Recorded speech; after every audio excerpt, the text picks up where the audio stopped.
अब जैसे मैं एक उदाहरण देता हूं, जो हमारी मूल मनुस्मृति है उसको हम पढ़ें और अंग्रेजों द्वारा तैयार की गई मनुस्मृति को पढ़ें, दोनों में जमीन आसमान का अंतर। मूल मनुस्मृति में जो बात कहीं नहीं है, अंग्रेजों द्वारा रचित मनुस्मृति में वही बातें हैं। याज्ञवल्क्य संहिता में न्याय सिद्धांत के बारे में जो बातें हैं मूल ग्रंथों में, अंग्रेजों ने एक याज्ञवल्क्य संहिता तैयार की, उसमें बिल्कुल उल्टा लिखवा दिया।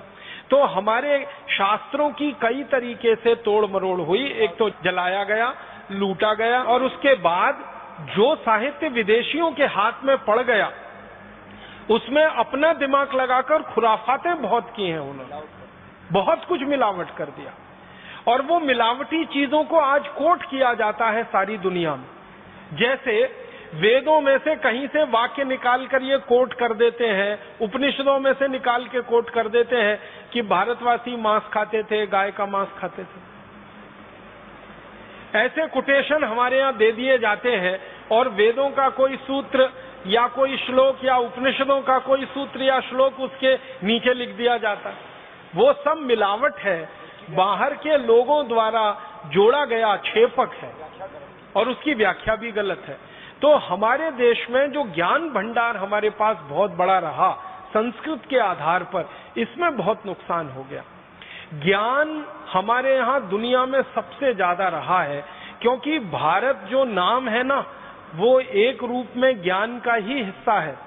भा माने होता है ज्ञान और रत माने होता है लगा हुआ। ज्ञान में रत, ज्ञान में लगा हुआ देश ही है भारत। तो हमसे ज्यादा ज्ञान शायद ही किसी के पास होगा, लेकिन वो ज्ञान में पिछले 1000-1500 वर्षों में बहुत कमी आई। या तो वो लुटा, या तो विदेशियों द्वारा जलाया गया, या तो उसमें उन्होंने अपने छेपक जोड़ दिए, मिलावट कर दी और वो हमारे सामने प्रस्तुत हो गया। ये आज हम सब भारतवासियों के लिए बहुत बड़ी चुनौती का काम है, बहुत बड़े शोध का काम है कि जो हमारे मूल शास्त्र रहे हैं, मूल हमारे ग्रंथ रहे हैं और जो मूल ज्ञान की बातें रही हैं, उनको पुनर्खोज करके देश के सामने प्रस्तुत किया जाए, ताकि ये जो मिलावट वाला हिस्सा है ये दूर हो सके और हमको शुद्ध ज्ञान मिले। तो दुनिया को सबसे ज्यादा ज्ञान दिया, सबसे ज्यादा साहित्य दिया, सबसे समृद्ध भाषा दी, सबसे पहली लिपि दी हमने, और दुनिया के लोगों को इस दिशा में प्रेरित किया कि उस दिशा में बढ़े, ज्ञान की दिशा में बढ़े। और इसलिए भारत के बारे में हजारों साल से जो विदेशी आए वो लिखते रहे हैं कि दुनिया भर के दूर दूर देशों के, चीन से, कंबोडिया से, मलेशिया से, यूरोप और यूनान से लोग आते रहे, पढ़ते रहे। एक दो की संख्या में नहीं, हजारों की संख्या। एक चीनी यात्री आया जिसने भारत के बारे में बहुत कुछ लिखा, उसका नाम है वेन सांग। आपने उसके बारे में पढ़ा होगा, सुना होगा।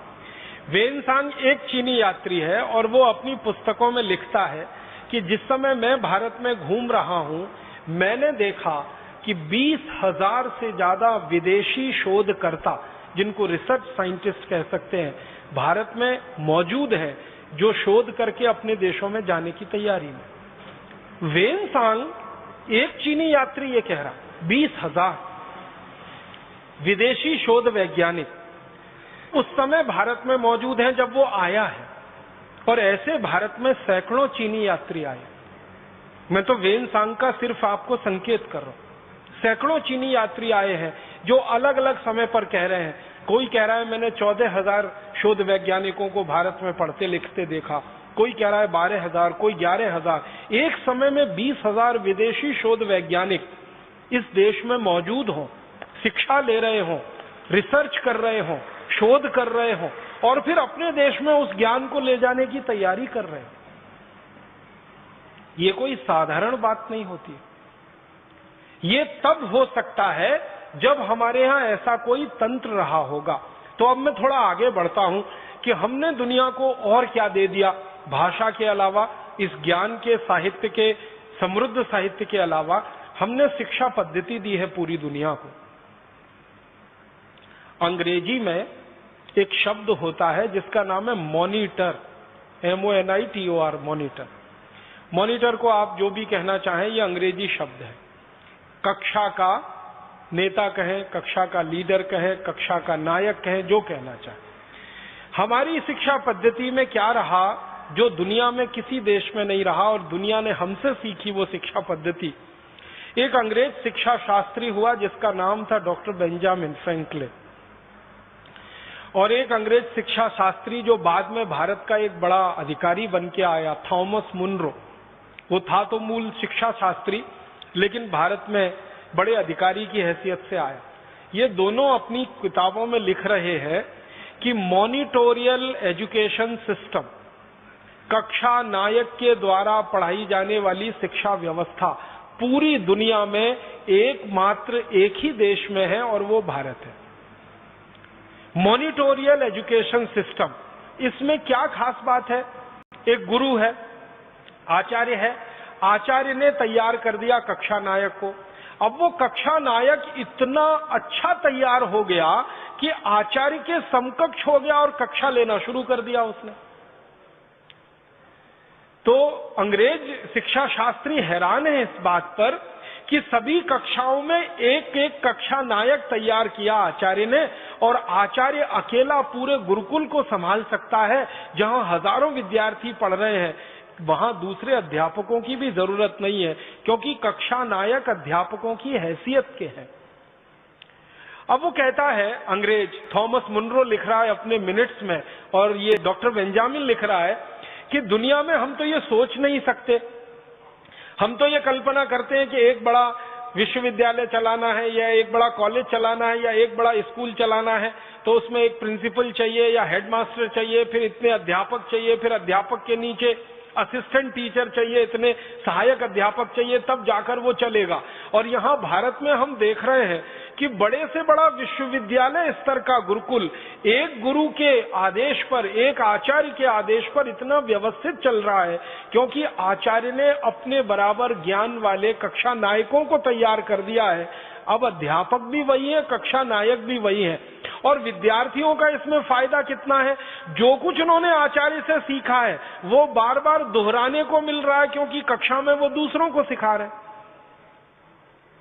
और ज्ञान के बारे में एक बात आप हमेशा ये महसूस करेंगे, वो ये कि जितना दोहराव आप करेंगे उतना ही पक्का होता जाता है। जितनी बार दोहराव करेंगे उतनी बार पक्का होता जाता है। तो बेंजामिन और ये थॉमस मुनरो लिख रहे हैं अपने मिनट्स में कि हमने देखा भारत के गुरुकुलों में कि विद्यार्थी आचार्य की हैसियत से पढ़ा रहे हैं, लगातार पक्के होते जा रहे हैं और नए कक्षा नायकों को तैयार करते जा रहे हैं।